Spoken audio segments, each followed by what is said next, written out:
शादी के लिए लड़का कैसा होना चाहिए, किस कैसे लड़के से शादी करनी चाहिए, या आप जिस इंसान के साथ में रिलेशनशिप में हो, जिस लड़के के साथ में आप डेट पे हो, रिलेशनशिप में हो, क्या वो लड़का आपके साथ शादी करने के लायक है।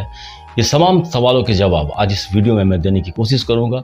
तो हेलो फ्रेंड्स, मैं हूं अशरफ और आप देख रही हैं लाइफ विद अशरफ में। अगर चैनल पे नए हो तो प्लीज़ चैनल को सब्सक्राइब कर दो, और ऑलरेडी अगर चैनल को सब्सक्राइब कर रखा है तो आप लोगों का बहुत बहुत शुक्रिया। तो चलो वीडियो करते हैं स्टार्ट। तो आज इस वीडियो में मैं जो सारी बातें आपसे शेयर करूंगा, ये सब बातें कोई काल्पनिक बातें नहीं है, ये कोई सोच की बातें नहीं है, ये हकीकत बात है। मैंने बहुत सारी फैमिलीज़ को ऐसी देखी हैं जिनके लाइफ में जो सारी प्रॉब्लम्स हुई हैं वो क्यों हुई हैं। उस लड़के में कुछ खामियां थी, कुछ प्रॉब्लम्स थी, इसके वजह से उस फैमिली में ये सारी प्रॉब्लम्स क्रिएट हुए हैं। तो अगर वो लड़कों में ये सारी प्रॉब्लम्स ना होती तो फैमिली शायद आज बहुत अच्छी पोजीशन में होता या फैमिली नहीं टूटता। तो आज मैं जिस बात को आपके साथ डिस्कस करूंगा वो है एकदम रियल और सच बात, ये फैक्ट है। सबसे पहली चीज़ ये है कि उस लड़के को अपने पैरों में स्टेबल होना चाहिए, वो पैरों में खड़ा होना चाहिए। बोलने का मतलब ये है कि वो लड़का एटलीस्ट इतना रोजगार तो करे, इतना इनकम तो करे, इतना तो पैसा जनरेट कर सके अपने लाइफ में कि वो एक फैमिली को बहुत अच्छी तरीके से चला पाए। देखो, आप उसके लाइफ में एंटर करोगे, उससे पहले भी उसकी लाइफ की कुछ जिम्मेदारियां हैं अपनी फैमिली के लिए। उसके पेरेंट्स हैं, उसके भाई बहन हैं, हो सकते हैं उसके लिए भी उसकी कोई रिस्पॉन्सिबिलिटी है, वो रिस्पॉन्सिबिलिटी को निभाता है। इस बीच आप भी उसके लाइफ में एंटर करोगे, तो ये दोनों चीज़ों को जैसे बैलेंस कर पाए, वो एटलीस्ट इतना तो कमा सके कि दोनों चीज़ों को बहुत अच्छी तरह से बैलेंस कर सके।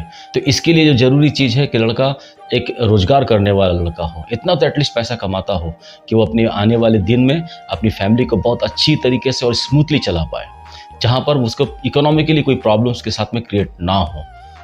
दूसरी एक चीज़ और भी है कि लड़का पैसा तो इनकम करता है, जनरेट करता है, बहुत सारी पैसे वो रोजगार करता है, इनकम करता है, लेकिन पैसों का जो वैल्यू है, पैसे की जो इज्जत वो नहीं समझता। वो ये नहीं जानता कि कहाँ पर कितना पैसा खर्च करना चाहिए, कहाँ पर पैसा खर्च नहीं करना चाहिए। वो इन सब चीज़ों से बहुत अनजान है।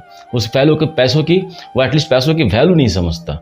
तो ऐसे इंसान भी, ऐसे भी लड़के भी शादी के लिए बहुत परफेक्ट नहीं होते हैं कि एटलीस्ट वो लड़के में इतनी तो समझदारी होनी चाहिए कि वो पैसे की वैल्यू को समझे। क्योंकि आप जब उसके लाइफ में एंटर करोगे, एक शादीशुदा ज़िंदगी जब आप उसके साथ में बिताओगे, तब आपकी कुछ फ्यूचर प्लान्स होंगे, कुछ फ्यूचर में कुछ करने का एक सोचोगे। इन फ्यूचर आपके फैमिलीज़ में मेंबर्स बढ़ेंगे तो उनका भी एक अपना फ्यूचर होगा, उनके फ्यूचर प्लान्स होंगे। तो इन सब चारों चीज़ों को जो संजो कर रखता है, जो प्लान्स होते हैं, फ्यूचर प्लान, कहीं ना कहीं वो पैसों से रिलेटेड होते हैं। तो पैसे की वैल्यू उसको समझना बहुत ज़रूरी है। पैसा जनरेट करता है, बहुत पैसा जनरेट कर सकता है वो, लेकिन पैसे की वैल्यू वो नहीं समझता। तो जो इंसान पैसे की वैल्यू नहीं समझता, ऐसे इंसान के साथ भी आप शादी करने से पहले सोच समझ लो। एक और चीज़ है कि लड़के में एक क्वालिटी तो होनी ही चाहिए कि लड़का बहुत रिस्ट्रिक्शन ना लगाता हो आपके ऊपर में। देखो, रिलेशनशिप में मैंने बहुत सारे ऐसे कपल्स देखे हैं जहाँ पर लड़के बहुत ज़्यादा रिस्ट्रिक्शंस लगाते हैं लड़कियों के ऊपर में।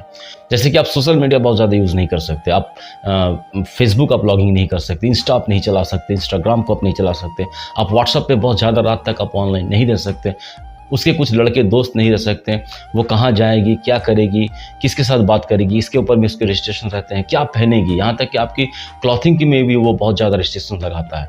कुछ लड़कों की तो बिहेवियर ऐसी भी होती है कि जो आपकी फ्यूचर में भी, वो जो आपकी करियर है, जो आपके लाइफ का जो गोल है, उसमें भी बहुत ज़्यादा इंटरफेयर करता है। तो ऐसा भी रिस्ट्रिक्शन लगाने वाला इंसान भी सही नहीं होता। कुछ चीज़ें हैं, कुछ रिस्ट्रिक्शन सही होती हैं लड़कों की, जो आपके ऊपर लगाती है, जो आपके लिए प्रॉब्लम क्रिएट कर सकता हो, जो आपके करियर के लिए प्रॉब्लम क्रिएट कर सकता हो, जो आपके रिलेशनशिप के लिए अच्छा नहीं हो। उन सब चीज़ों को अगर वो रोकता है, टोकता है, उसके ऊपर रिस्ट्रिक्शन लगाता है, इट्स ओके। अदरवाइज बहुत ज़्यादा रिस्ट्रिक्शंस लगाने वाले लड़के भी बहुत अच्छे नहीं होते हैं। ऐसे लड़कों से भी शादी करने से पहले 100 बार सोचना पड़ेगा आपको। एक बात और भी इसमें होनी चाहिए कि ओवरऑल उसका बिहेवियर कैसा है। कई बार होता है कि एक लड़का जो आपके साथ में बहुत वेल बिहेव्ड है, आपकी बहुत ज़्यादा केयरिंग है, आपके लिए बहुत ज़्यादा सोचता है, आपको बहुत ज़्यादा प्यार करता है, आपकी हर बात को वो मानता है, आप किस तरह से खुश रहोगे उस बात को लेकर वो बहुत ज़्यादा वरीड रहता है। ये सब सारी चीज़ें ठीक है, वो आपके साथ में वेल बिहेव्ड है, लेकिन ओवरऑल उसका बिहेवियर कैसा है, ये चीज़ देखने वाली है। उसकी फैमिली में उसके पेरेंट्स के साथ उसके बिहेवियर कैसे है, उसके भाई बहन के साथ में उसके बिहेवियर कैसे हैं, उसके दोस्त के साथ में उसका बिहेवियर कैसा है, ओवरऑल सोसाइटी में उसके बिहेवियर की रेपुटेशन कैसी है।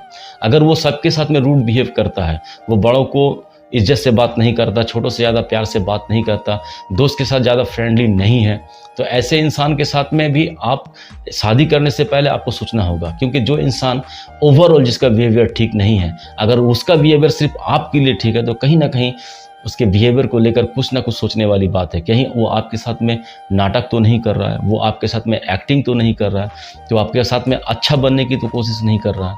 तो अगर जो इंसान के साथ में ओवरऑल बिहेवियर जिस इंसान का अच्छा होगा, वो सबके साथ अच्छा होगा, सिर्फ पर्टिकुलर आपके साथ नहीं, वो सबके साथ अच्छा होगा। तो जो इंसान का बिहेवियर सबके साथ अच्छा है, मैं ऐसा नहीं करता कि सबके साथ अच्छा हो, कुछ कुछ इन लोगों के साथ में उसकी प्रॉब्लम्स हो सकती हैं, लेकिन ये क्वांटिटी बहुत कम होगी। क्वांटिटी सबसे ज़्यादा उन लोगों की होगी जिनके साथ उसकी बिहेवियर सबसे अच्छा हो। तो जिसका ओवरऑल बिहेवियर बहुत अच्छा हो, ऐसे इंसान से आप शादी कर सकते हो, अदरवाइज सोचने वाली बात है। कई बार ऐसा होता है कि आप उसकी रेपुटेशन की वजह से उसकी शादी कर रही हो, या फिर उसके इस्टेब्लिशमेंट के चलते शादी कर रही हो। कई बार ऐसा होता है कि उसके साथ में वो एक अच्छा जॉब करता है, एक अच्छा बिजनेस करता है, बहुत सारी प्रॉपर्टीज़ हैं, पैसे हैं, इसलिए आप उससे शादी कर रही हो। या फिर इसलिए शादी कर रही हो क्योंकि उसके साथ में आप शादी करने से आपकी लाइफ सेटल्ड हो जाएगी। या कई बार ऐसा भी होता है कि फैमिली के प्रेशर की वजह से आप उससे शादी कर रही हो, लेकिन ओवरऑल इंसान आपको पसंद नहीं है, उस इंसान को आप पसंद नहीं करती हो। तो ऐसे इंसान से भी शादी नहीं करनी चाहिए आपको। क्योंकि जो इंसान आज आपको पसंद नहीं है, कई बार कहते हैं फैमिली के लोग कि आज पसंद नहीं है, धीरे धीरे पसंद होना शुरू हो जाएगा। लेकिन इन केस अगर पसंद करना शुरू ना हुआ तो जो इंसान शुरू से ही आपको पसंद नहीं है, वैसे इंसान से आपको शादी नहीं करनी चाहिए।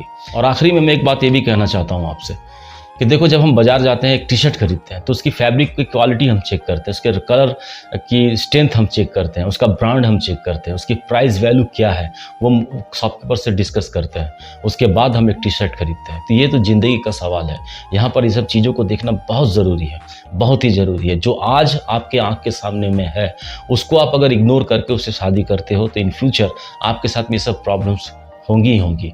क्योंकि जो इंसान आज आपके साथ में रूड बिहेव करता है, जो इंसान आज अच्छा पैसा रोजगार नहीं करता, जनरेट नहीं कर पाता, या जो इंसान पैसा जनरेट करता है जिसकी पैसों की वैल्यू नहीं है, जो इंसान दूसरे के साथ में वेल बिहेव नहीं है, जो इंसान को आप पसंद नहीं करती हैं, ऐसे इंसान से अगर आप मजबूरी में या किसी भी तहत में आप शादी करती हो या मैरिज करती हो, तो इन फ्यूचर आपके लाइफ में प्रॉब्लम्स क्रिएट होना ये 100% है, कोई ना कोई वजह से होगा।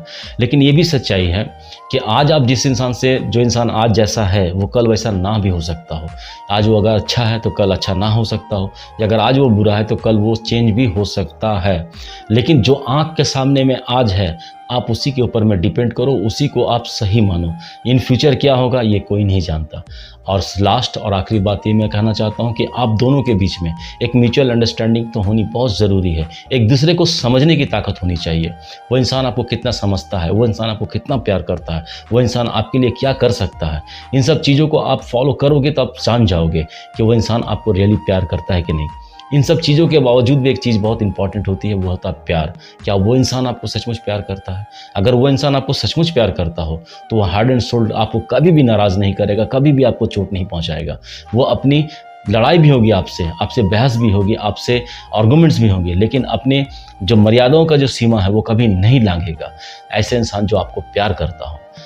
तो ओवरऑल मिलाकर अगर आप इन सब चीज़ों को गौर करेंगे तो आप डिसाइड कर पाओगे कि क्या वो लड़का आपके साथ में शादी करने के लायक है या नहीं है, या वो लड़का आपको खुश रख पाएगा या नहीं रख पाएगा। तो मैं उम्मीद करता हूँ कि वीडियो आपको अच्छा लगा हो।